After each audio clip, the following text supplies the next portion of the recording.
ఓ అందరూ వచ్చేసరే, నేనే లేట్ అనమాట. చెప్పండి, అందరూ ఏం తెస్తున్నారు రేపు పిక్నిక్కి? పద్మ గారు మీరేం తెస్తున్నారు?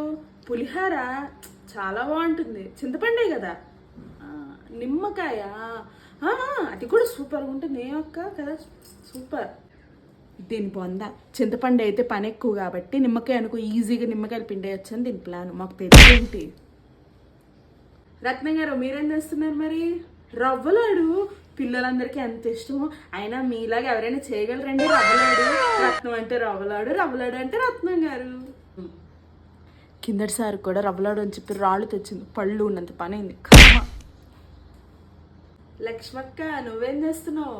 బిర్యానీయా? అబ్బబ్బా ఎంత బాగుంటుందో. అబ్బా బగారా రైస్, బగారా రైస్ అది కూడా ఎంత సూపర్గా ఉంటుంది.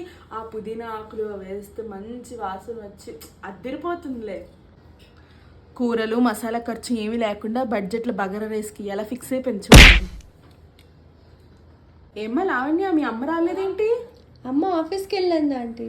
ఓహో, మరి రేపైనా ఏమైనా చేసి తెస్తుందా, లేకపోతే ఆఫీస్ బిజీ అంటుంది? అమ్మ దద్దోజనం తెస్తాంది ఆంటీ. బాబా దద్దోజనం కడుపుకి చల్లగా ఉంటుంది, మంచిది మంచిది.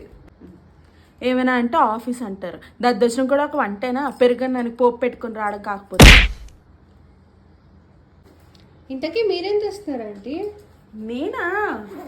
రేపు చాలా మంచిదే చేస్తున్నానమ్మా. ఏమంటారు దాన్ని, ఇప్పుడు అందరూ పులిహార, దద్దోజన, రవ్వలాడి ఇన్ని ఐటమ్స్ వస్తున్నారా, దానికోసం అందుకని నేను మంచిది ప్లాన్ చేశాను. తెల్లగా మల్లెపూలా ఉండే వైట్ రైస్ వేస్తాను.